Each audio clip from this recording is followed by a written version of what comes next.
Well, Dr. Clark here again for forest management. This time we're going to talk about how to age and look at the growth of trees.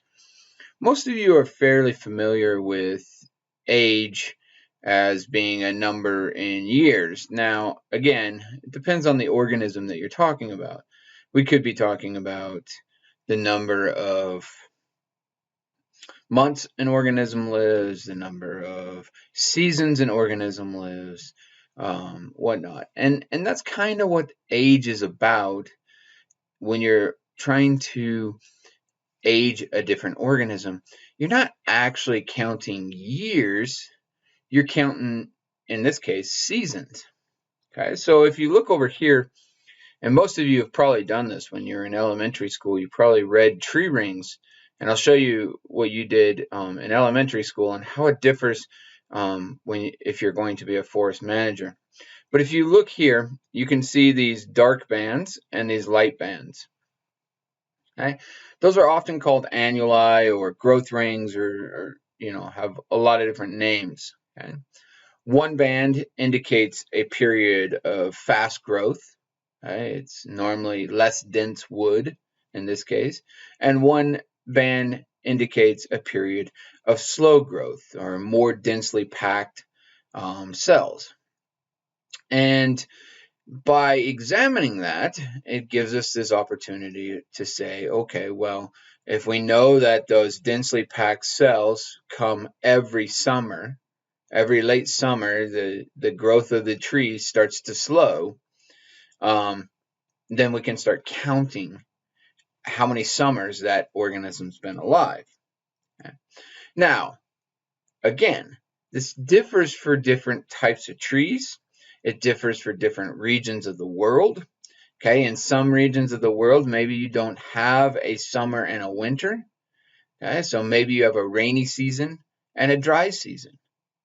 Okay, and you might be able to get annuli growth rings based on your rainy season and dry season. Maybe you have 2 rainy seasons and 2 dry seasons. Okay, so you need to know where you're at in the world if you're going to be examining growth rings in a tree. Okay. More than that, we're not just after the age of the tree. We also really need to know, how do things compare? How does the age of the tree, what piece of information can you get from that you didn't have before? What can it add to the equation? So here you can see this is a scatter plot graph with a trend line running through it. And here on the y-axis is the number of growth rings counted. Okay, so the age of the tree. Okay, all the way, you have, a tree that's roughly 50 years old out here. Okay, and on the x-axis is the diameter at breast height. So this is going to be a graph showing the relationship between the diameter of the tree and the age of the tree. And most of you would probably agree. If you looked at a tree and you saw a big diameter, then you're guessing, okay, well, that's an old tree. It takes time to add new material onto the tree.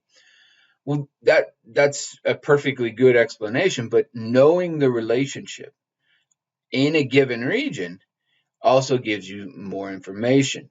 And it can give you more information as a manager that's important. So let's say you're examining the growth and diameter of breast height of trees in Arizona, and then the diameter of breast height of trees in Washington State, and then the diameter of breast height of trees in Wyoming, and you're trying to figure out, well, what's the relationship between that diameter and the age? Okay. Well, your graphs are going to be different, because in Arizona, maybe you have excellent sunlight, you have long growing seasons, but maybe you have a shortage of water in certain regions. In Washington State, you have plenty of water, okay, but you have shorter growing seasons because you don't get as much sunlight. In Wyoming, maybe you have a short growing season, not because of the lack of sun, but because of the cold temperatures. Okay. By comparing these, you can get an idea of the same species of tree. Maybe we're using ponderosa pine, same species of tree, but how does it compare in the different regions? That's important to know as a manager, so you can manage your forest in a more systematic way. Same thing goes for, well, we developed this management plan in the 1980s, and now it's 2020 or 2021 or 2050, whatever year it is. Okay, that management plan might not work anymore because of climate change. So if climate change has been severe enough that the trees are suffering because now you have, increased drought in a certain region, or maybe you have increased disease in a certain region, or less precipitation in a certain region, or maybe you have more precipitation in a certain region. This happens. Okay, that can all take a toll on that organism and might change the relationship behind age, diameter, or age and height. Okay, so let's examine some other pieces of this so you guys can get to work on some of this material. So we're trying to get aging material. There are two different ways to do this. Okay, one is to take a cross cut or do a cross section of the aging material, okay, which means you go to the base of the tree with a chainsaw, you cut the tree down, and then you cut a section off the tree, and it looks something like this. Okay? The benefit of this is you have a large sample size. Okay, so you can count the annuli. You can count the annuli, or the growth rings, in multiple directions. Okay, so you can count it off this side. You can count it off this side, etc. The other thing it does is it gives you a lot of features that you won't get in a core. Okay? So this tells me a couple things. Okay, so you cut this section of the tree, you can see how the growth rings on this side are much larger, okay, and they're much smaller on this side. That tells me a couple things. First of all, there could have been a shaded tree, a tree that's creating shading over here on this side.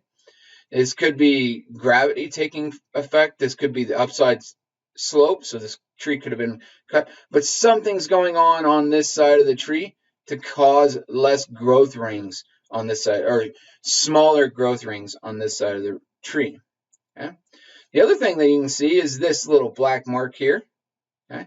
That indicates that a fire, probably, most likely, a fire burnt this tree at some point in time and damaged the tree in this region.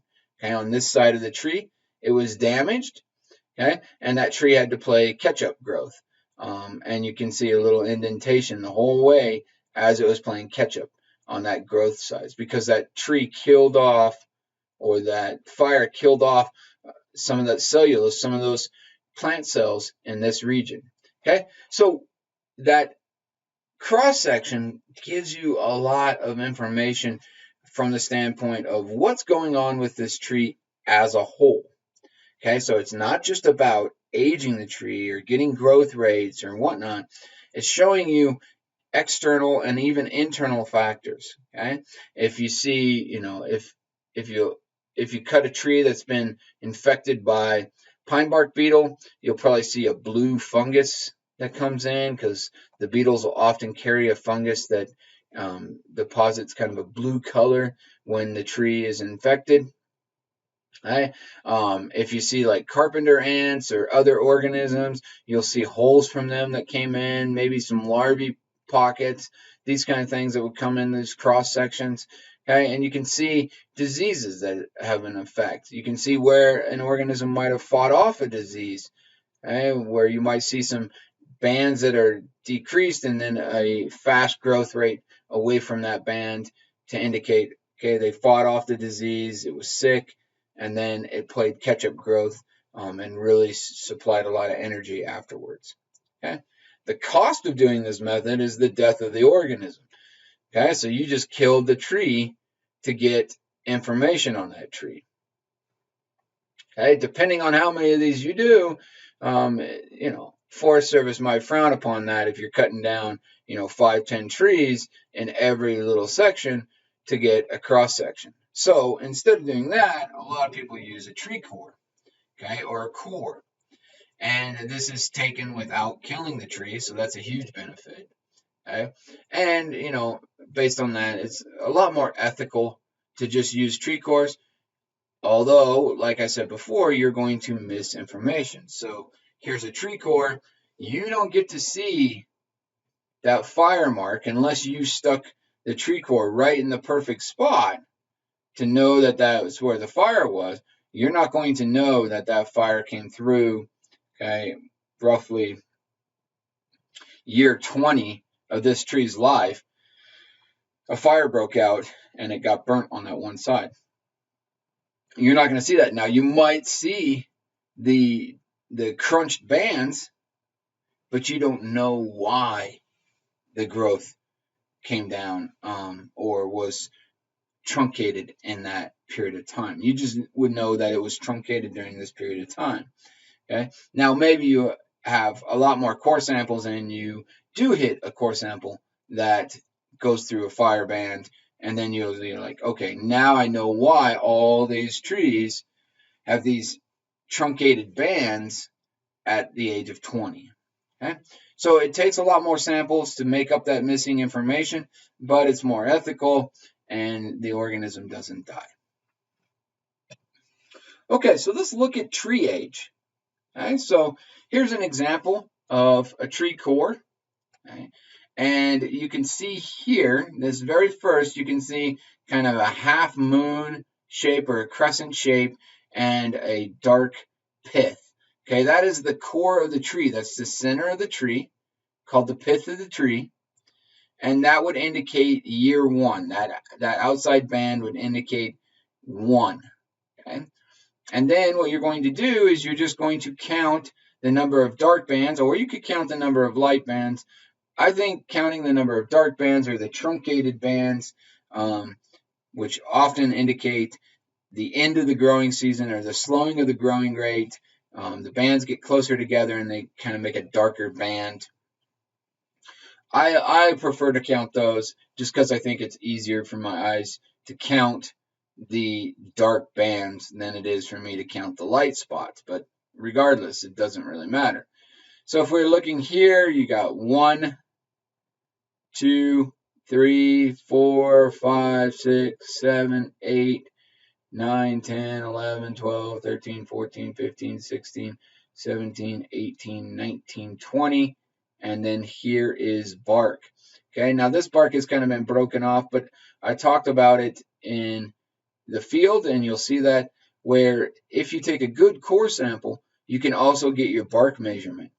So you're basically killing 2 birds with 1 stone. You got yourself your age, you got yourself the thickness of your bark, so you can do that calculation for DBH for your breast height, diameter, instead of getting just the outside diameter or DOH, diameter outside. You can get diameter inside or DI, okay, and DOB, okay, sorry about that. Instead of getting the DOB or diameter outside at breast height, you're getting the DIB or the DIB, the diameter inside at breast height. So you can make those calculations if you know how thick the bark is. So if you remember that back from the lecture previous, you can make those calculations. So that's what that allows you to do, is by knowing where the bark is, how thick the bark is, then you can do that. The other thing is I have this on a ruler, and I'll show you why. Because often we're not just interested in the age of the tree. This is a 20-year-old tree. Okay, that's great to know. But we want to know maybe how tall was that tree when it was 5 years old. Okay?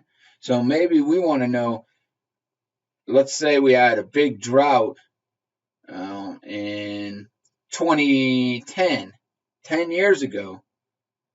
And we want to know, well, 10 years ago, that big drought, what was the growth rate of this organism? Did it suffer from that drought?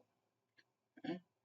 Or maybe we had a big disease outbreak 15 years ago. At the age of 5, what was this like for this organism? Those kind of things kind of give you more information about how your forest is working as a whole.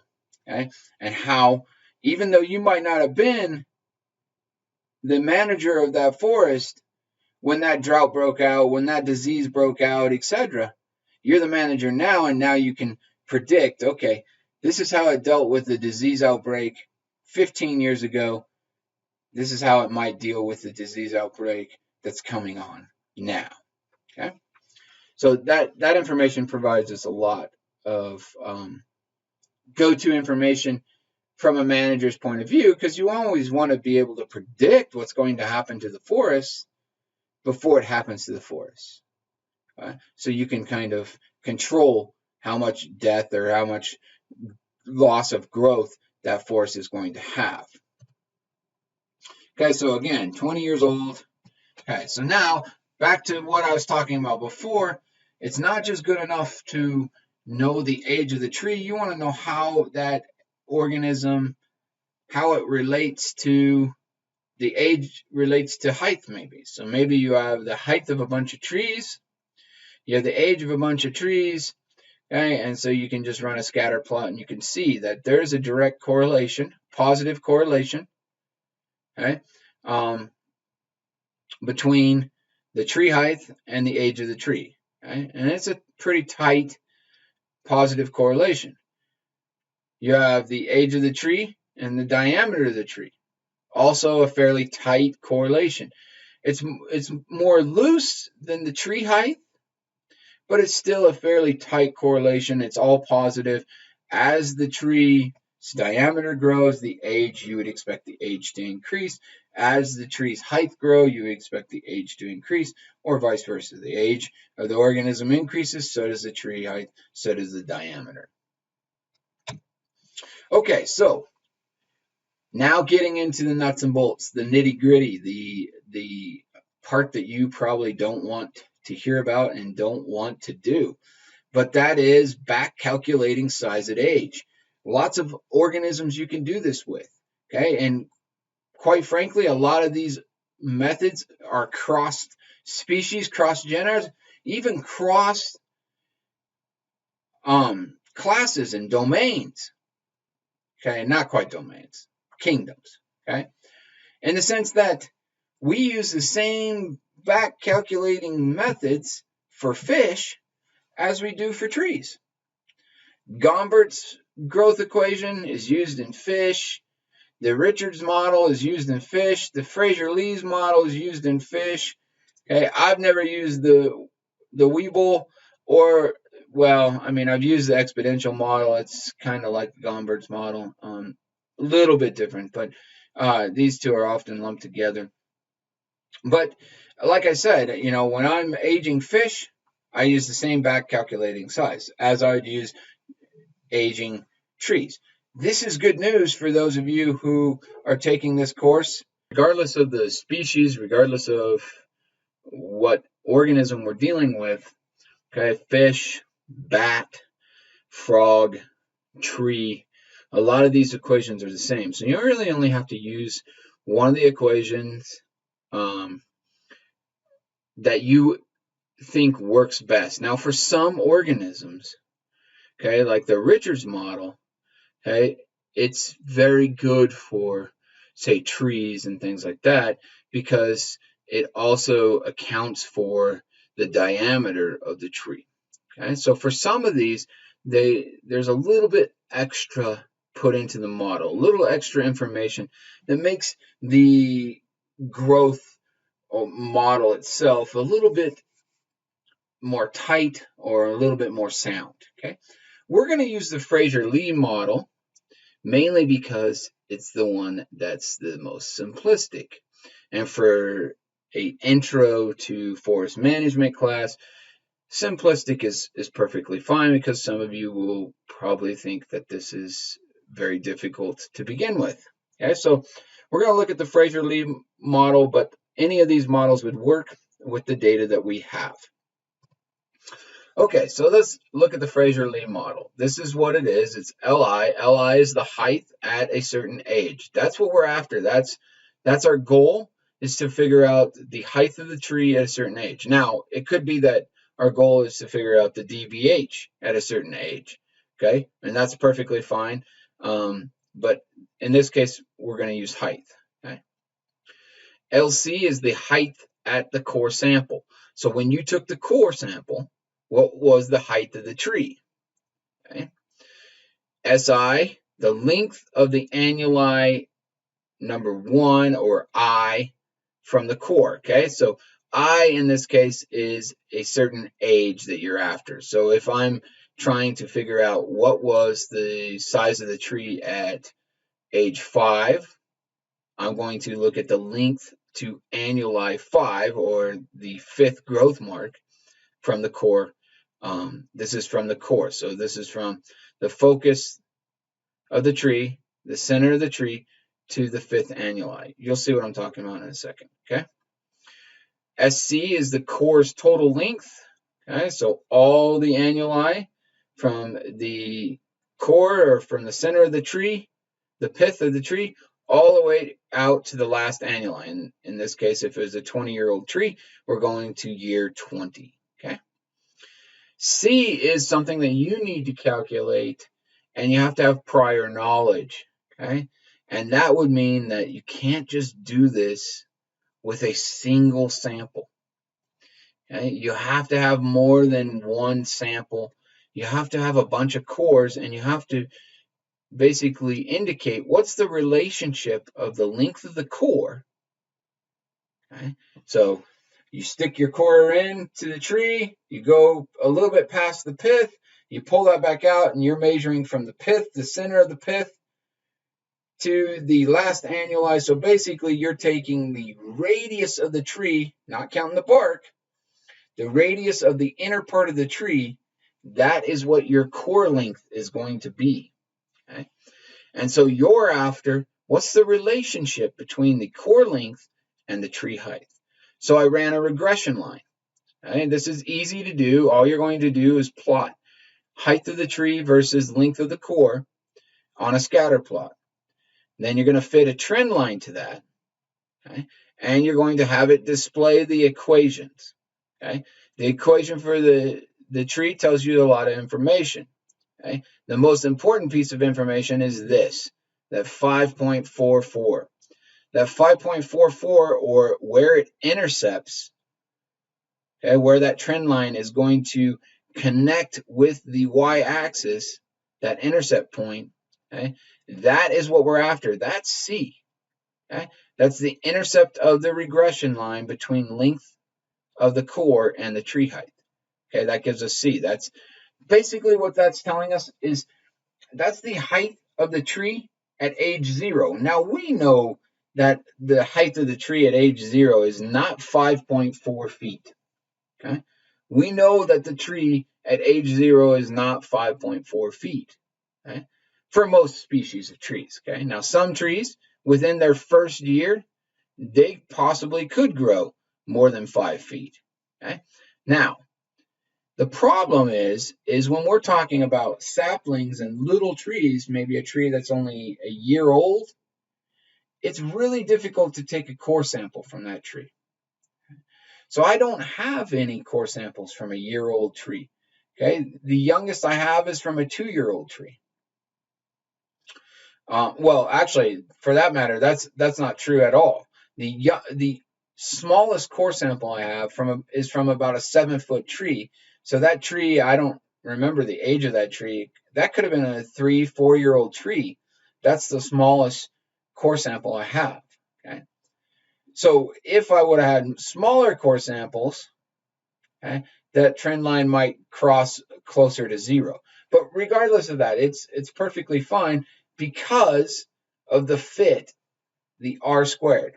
Now, a significant R squared, one that you can hang your hat on, is 0.95, okay, or 95% fitting of that line. Okay. Now, an R squared that's above 80% is good. Okay. And for that matter, an R squared above 75% in the same direction, or above 0.75, is fair enough to use in, say, something like a Fraser-Lee model. Okay. So something that's a 0.83 fit is perfectly fine to use in a Fraser-Lee model. It's going to give us results that are close to what we would expect.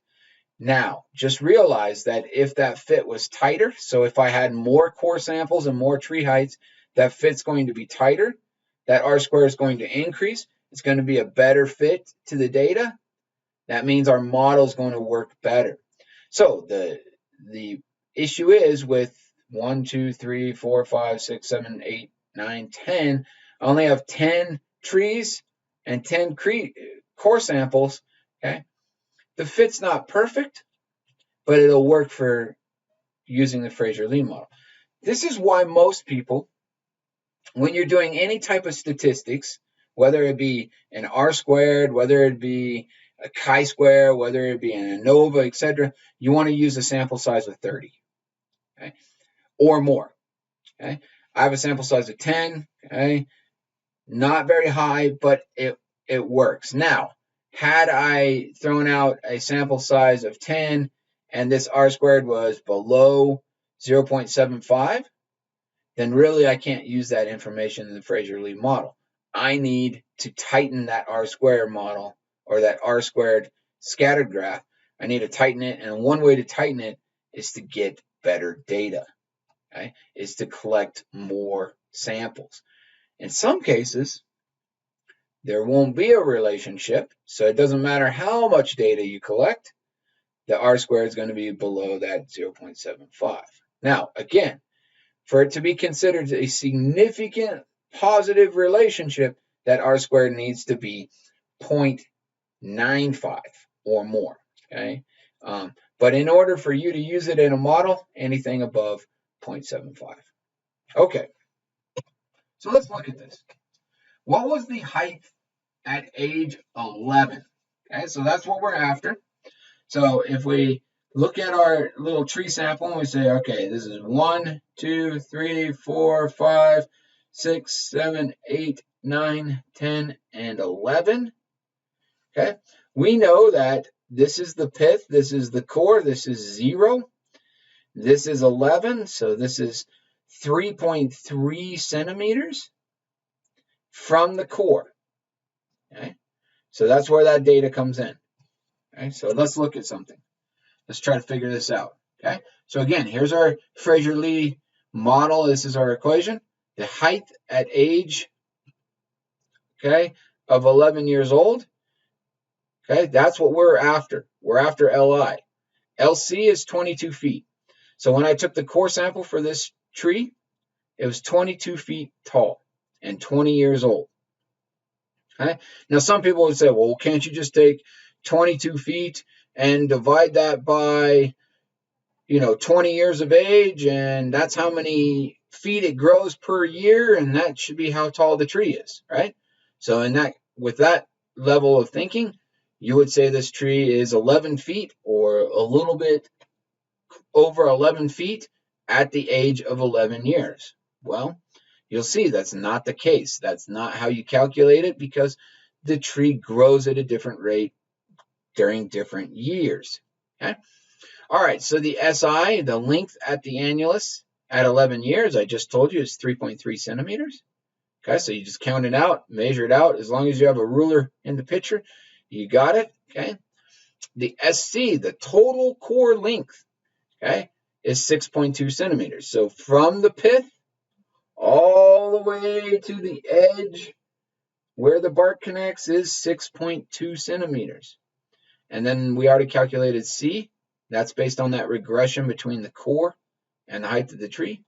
That intercept, 5.44. Okay, plug it all together. Boom, your LI for this tree at 11 years old, so L11 is equal to 14.25 feet. Okay, that's not the same as if we took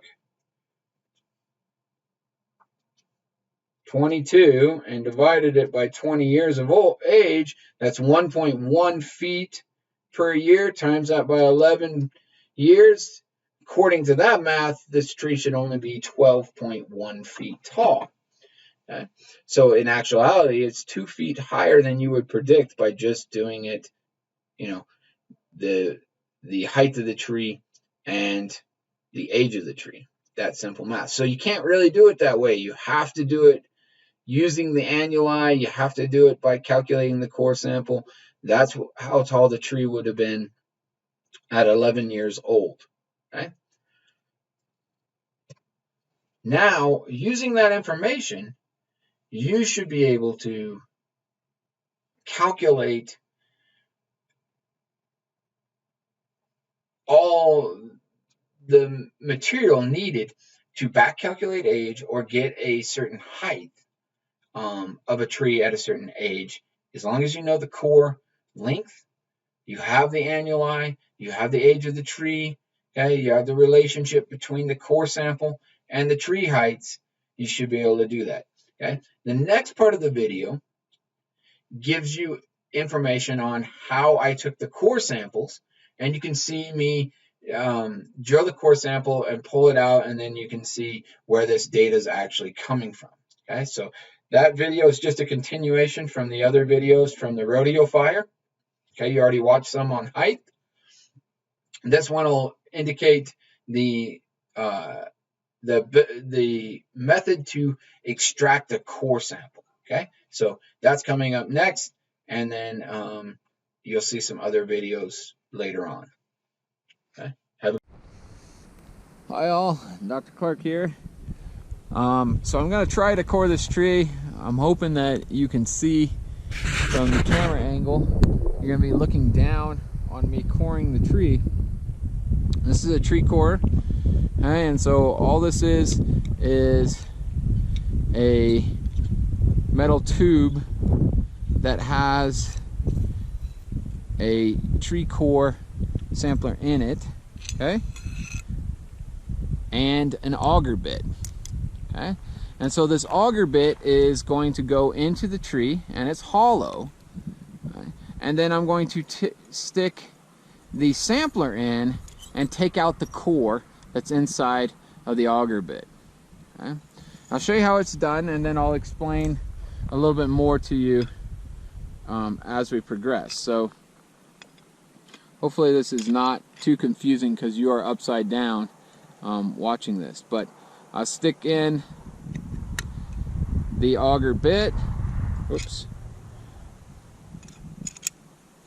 Okay, lock it into place. So now I have an auger bit, the handle, okay, all in the same package. Now I want to know where the center of the tree is. So I'll often just measure it up on the tree where I think the core is going to be, and then just kind of make a mark on the auger. Often I do this with a pencil, but today I'm just going to make a little teeny scratch on it and know where that's at. Okay, and then I'm going to insert it into the tree. Now, when inserting it into the tree, I often like to do just a slight angle up.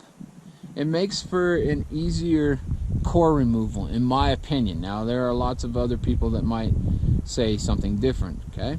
And, you know, if you get the chance to do this, you can take their advice if you think it's better than mine.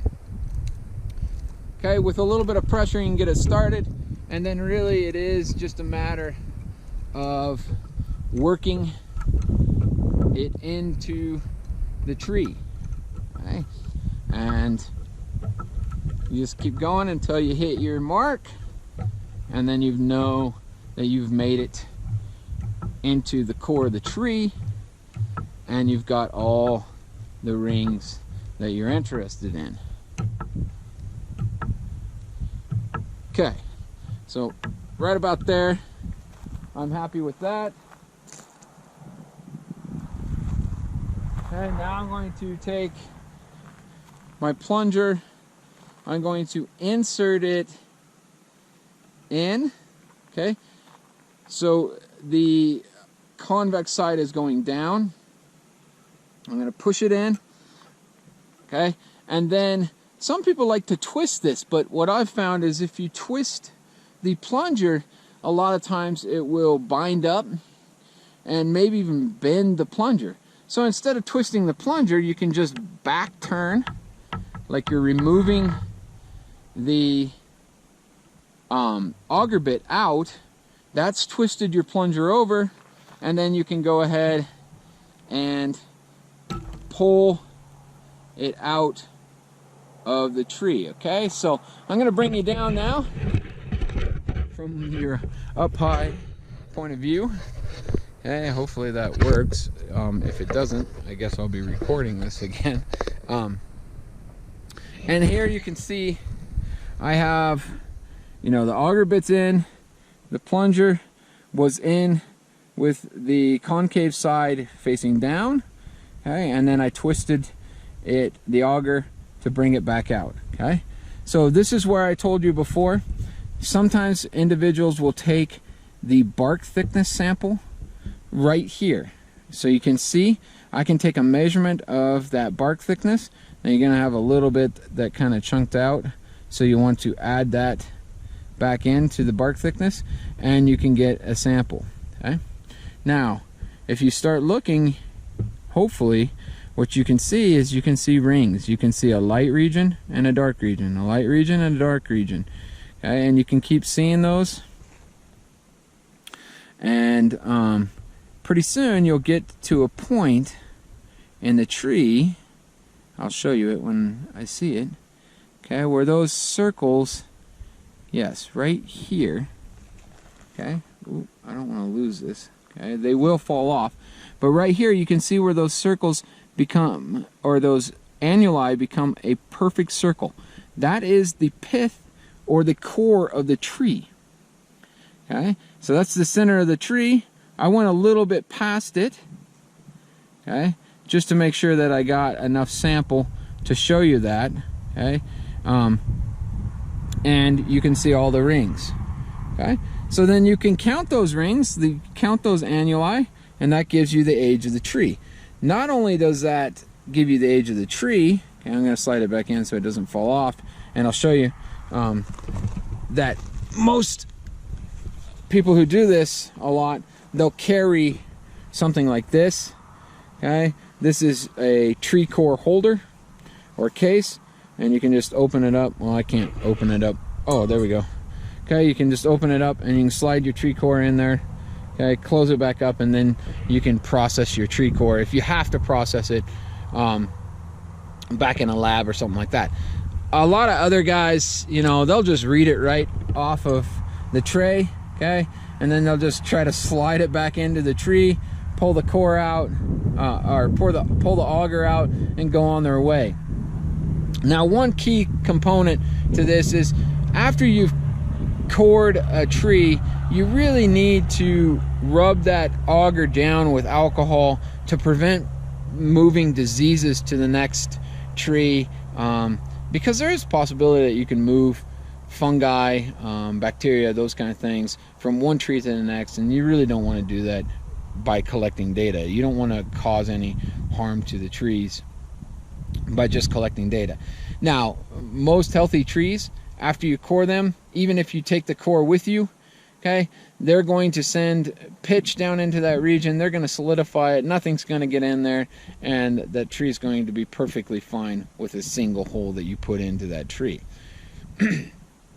Okay, so I will core a bunch of trees, okay, in this region, and I'll collect a bunch of data, and you're going to see some pictures of tree cores that I'll put on the website, and you guys can start aging trees and things like that using the data to predict things. And we're not just going to do it, I'm not just going to collect data here in the burnt portions of the forest, but I'm also going to collect data for the portions of the forest that didn't burn, that have a lot more standing trees with a lot more competition. As you can see, these trees don't have much competition. Okay, they don't have very many neighbors, so their growth rate after the fire could have been, you know, fairly high, as long as there wasn't too much damage to the soil nutrients and things like that that happened during the fire.